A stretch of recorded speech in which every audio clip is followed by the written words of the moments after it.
नमस्कार दोस्तों। आज मैं आपके लिए बहुत ही इंपॉर्टेंट क्वेश्चन लेकर के आया हूं। तो चलिए स्टार्ट करते हैं। पहला सवाल, एक आदमी वास्तविक चाल की 6/7 चाल से चलता है तो 12 मिनट लेट हो जाता है। तो दूरी तय करने में वास्तविक समय ज्ञात करें। क्या करना है? वास्तविक समय ज्ञात करना है। अब देखना, इस प्रश्न को केवल 5 सेकंड में बना दोगे। कितने समय में? केवल 5 सेकंड में। कैसे बना दोगे? जो आपको समय दिया गया है वो ले लीजिए। ले लिया आपने। क्या दिया गया? 6/7 चाल से। तो 6/7 चाल का मतलब है आपको इनका कर लेना है अंतर। अंतर कितना आएगा? 1। तो ऊपर वाली वैल्यू को आप ऐसे ही लिखेंगे, बटे में लिखेंगे इन दोनों का अंतर। सवाल खत्म हो गया। 12×6 = 72। और 72 का मतलब होता है 1 घंटा, 1 घंटा 12 मिनट। यही तो होता है भाई। 72 मिनट का मतलब क्या होता है? 1 घंटा 12 मिनट, जो कि हमारे डी ऑप्शन में दिया गया है। बताइए, 5 सेकंड से ज्यादा समय लोगे इस सवाल को करने के लिए? अब देखते हैं अगला सवाल। अगला प्रश्न है, एक आदमी 20 मिनट देरी से चला और अपनी सामान्य गति की 1.1/2 गुना गति से चलकर कार्यालय समय से पहुंच गया। अतः उस आदमी को अपनी सामान्य गति से चलकर कार्यालय पहुंचने में कितना समय लगेगा? इसको सरल कर लीजिए। 2 × 1 = 2, 2 में जोड़ेंगे 1 तो हो जाएगा 3/2। हमें देखो दिया गया 1.1/2। अब इसको सरल करेंगे तो 2 × 1 = 2, 2 में जोड़ेंगे 1 तो ये हो जाएगा 3/2। ठीक है। अब देखो मैंने क्या बोला, जो समय दिया गया उसे लिख लो। 20 मिनट का समय है, 20 लिख लो। ठीक है। इन दोनों का अंतर करना। ऊपर वाली वैल्यू को ऐसे ही लिखना, बटे में दोनों का अंतर लिखना। तो दोनों का अंतर आ जाएगा 1, है ना? यही तो है। अब 20 का गुना 3 से कर दो, 60 मिनट। 60 मिनट का मतलब होता है 1 घंटा, यानी कि सी ऑप्शन हो जाएगा बिल्कुल सही जवाब। अब देखेंगे अगला प्रश्न। अगला सवाल है, ए और बी किसी निश्चित स्थान की ओर जा रहे हैं। उनकी चाल का अनुपात 3:4 है। बी की अपेक्षा ए को उस स्थान पर पहुंचने में 15 मिनट अधिक समय लगता है। तो उस स्थान पर पहुंचने में ए को कितना समय लगेगा? दो व्यक्ति हैं, ए और बी। इनकी चाल का अनुपात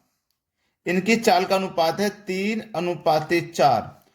चाल का जस्ट अपोजिट होता है समय का अनुपात, है ना? समय का अनुपात जस्ट अपोजिट। तो 4 इधर आ जाएगा और 3 इधर आ जाएगा। ये अपोजिट हो गया समय का अनुपात। चाल का अपोजिट होता है समय का अनुपात। अब यहां पे एक बात बोली है कि बी की अपेक्षा ए को उस स्थान पर पहुंचने में 15 मिनट अधिक समय लगता है। अब देखो यहाँ पे 3 है और यहाँ पे 4 है। कितना समय अधिक लग रहा है? 3 से 4 होने में 1 समय अधिक लग रहा है। और 1 अनुपात में है, और यहाँ पे मिनट में कितना है? 15। अनुपात में 1 अधिक लग रहा है, मिनट में 15 अधिक लग रहा है। तो 1 की वैल्यू 15 के बराबर हो जाएगी। तो 4 की वैल्यू कितनी हो जाएगी? 60। और 3 की वैल्यू कितनी हो जाएगी? 45। सवाल खत्म हो गया। आपसे पूछ रहा है ए को कितना समय लगेगा। ए को लगेगा भैया 60 मिनट का समय। 60 मिनट दिया गया पहले ऑप्शन में। ये बिल्कुल सही जवाब है। अब देखेंगे अगला सवाल। अगला प्रश्न है, 3 आदमी बिंदु ए से बिंदु बी की ओर चलना प्रारंभ करते हैं। तीनों की चाल में 4:3:5 का अनुपात है। ए, ए, बी और सी। चलिए, ये पहला व्यक्ति हो गया, ये दूसरा व्यक्ति हो गया, और ये तीसरा व्यक्ति हो गया। ए बी सी नाम इसलिए नहीं दे रहा क्योंकि ये बिंदु ए और बी दिया गया, इसलिए। इनके हमें चाल का अनुपात दिया गया 4:3:5। ये है चाल का अनुपात। और मैंने आपको बताया था कि चाल का जस्ट अपोजिट होता है समय का अनुपात। अब जब दो व्यक्ति होते तो केवल पलट देते, अनुपात निकल के आ जाता। अब 3 है तो 3 को कैसे पलटोगे? तो इसको करने का तरीका है कि आपको पहले का निकालना है, पहले व्यक्ति का समय निकालना है। तो पहले को छिपा के इन दोनों का मल्टीप्लाई कर दो, तो 3×5 = 15। ये पहले व्यक्ति का निकल के आ गया। दूसरे को निकालेंगे, दूसरे को छिपा लेंगे, पहले का और तीसरे का मल्टीप्लाई कर दो, तो 5×4 = 20। तीसरे का निकालेंगे तो तीसरे को छिपा लेंगे, इन दोनों का मल्टीप्लाई, 4×3 = 12। ठीक है। तो 15:20:12, 15:20:12, डी ऑप्शन हो जाएगा आपके सवाल का बिल्कुल सही जवाब। चलिए अब देखते हैं अगला सवाल। अगला प्रश्न है, एक व्यक्ति किसी निश्चित दूरी को अपनी वास्तविक चाल की 6/7 चाल से चलकर तय करने में 25 मिनट अधिक समय लगता है। इस दूरी को वास्तविक चाल से चलकर वह कितनी देर में तय करेगा? तो जो समय दिया गया है, मैंने क्या बोला, उसे लिख लीजिए। हमारे पास क्या दिया गया, 6/7। तो मैंने आपको बताया था कि ऊपर वाली वैल्यू को ऐसे ही लिख लेना है, बटे में लिखना है दोनों का अंतर। तो अंतर 1 है तो 1 लिख लो। 25 का मल्टीप्लाई 6 से करोगे आप तो 150 मिनट आ जाएगा। 150 मिनट। अब 150 मिनट को आप घंटे में बदलोगे तो 120 मिनट का मतलब होता है 2 घंटे, है ना। 120 मिनट का मतलब 2 घंटे। अब 120 हट गए इसमें से तो बचे 30 मिनट। तो 2 घंटा 30 मिनट इस प्रश्न का बिल्कुल सही जवाब हो जाएगा। पर 150 मिनट का मतलब क्या होता है, 2 घंटा 30 मिनट। तो 2 घंटा 30 मिनट हमारे बी ऑप्शन में दिया गया है, ये इस सवाल का बिल्कुल सही जवाब हो जाएगा। अब देखेंगे अगला प्रश्न। अगला प्रश्न है, ए तथा बी की चाल का अनुपात 2:3 है। बी को निश्चित दूरी तय करने में 36 मिनट लगते हैं। उतनी ही दूरी तय करने में ए को कितना समय लगेगा? ए और बी ये दो व्यक्ति हैं, इनकी चाल का अनुपात है 2:3। ठीक है। बी को निश्चित दूरी तय करने में 36 मिनट लगते हैं। बी को लगते हैं ना 36 मिनट। देखो बी अनुपात में कितना ले रहा है, 3। रियल में कितना ले रहा है, 36। तो 36 से मल्टीप्लाई कर दो, बटे में दूसरा अनुपात रख दो जो कि 2 है। जिसके बारे में पूछा गया है उस अनुपात को रखो ऊपर, वो कितना समय ले रहा है उसको रखो। ठीक है। और जो दूसरा अनुपात है उसे बटे में रख दो। अब देखो 2 से 36 कट जाएगा 18 बार में, 18 तिया 54। तो कितना समय लगेगा, 54 मिनट का समय लगेगा। ठीक है। अगर हमें ए का दिया जाता तो ए को ऊपर लिखते, इसके साथ में समय दिया गया है वो, जिसका नहीं पूछा उसको नीचे रखते। क्लियर है ना। जिसको पूछा गया है उसको ऊपर लिखो, उसका समय भी लिखो, जो नहीं पूछा गया उसको नीचे लिखना है। इस प्रश्न का आंसर 54 मिनट है, मतलब पहला ऑप्शन। चलिए अब देखते हैं अगला सवाल। अगला प्रश्न है, ए तथा बी की चालों का अनुपात 2:3 है। एक निश्चित दूरी तय करने में ए बी से 10 मिनट अधिक लेता है। यदि ए अपनी सामान्य चाल की दोगुनी चाल से यात्रा करे तो उसे यह दूरी तय करने में कितना समय लगेगा? भाई देखो, जब दुगनी चाल लगा देगा तो समय उसका आधा हो जाएगा। तो चलिए, ए और बी दो व्यक्ति हैं, इनकी चाल का अनुपात 2:3 है। ये रहा, ये किसका है, चाल का अनुपात। और चाल का जस्ट अपोजिट होता है समय का अनुपात। तो ये दो व्यक्ति हैं तो पलट जाएगा, 3 इधर आ जाएगा, 2 इधर आ जाएगा। ये हो गया इनकी समय का अनुपात।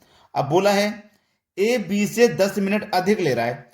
जो ए है वो अनुपात में कितना अधिक ले रहा है, ए, और यहाँ पे मिनट में कितना अधिक ले रहा है, 10। तो एक की वैल्यू 10, तो 3 की वैल्यू 30 हो जाएगी, 2 की वैल्यू 20 हो जाएगी।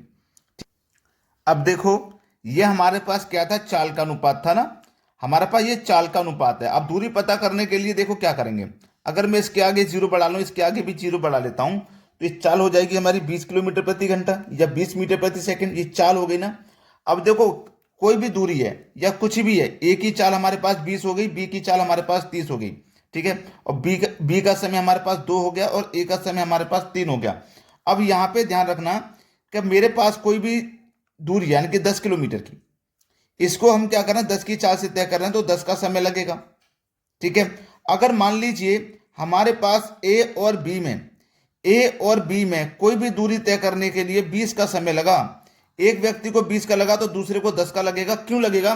क्योंकि वो दोगुनी चाल से यात्रा कर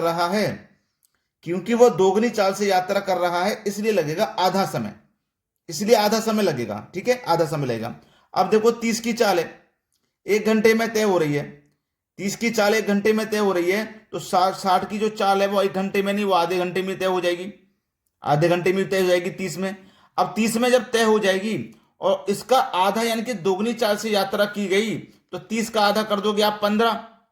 अब देखो इसको कितना समय लग रहा है, इसको कितना समय लग रहा है, ए के बारे में तो पूछा है, कितना समय लग रहा है इसको, 30 को।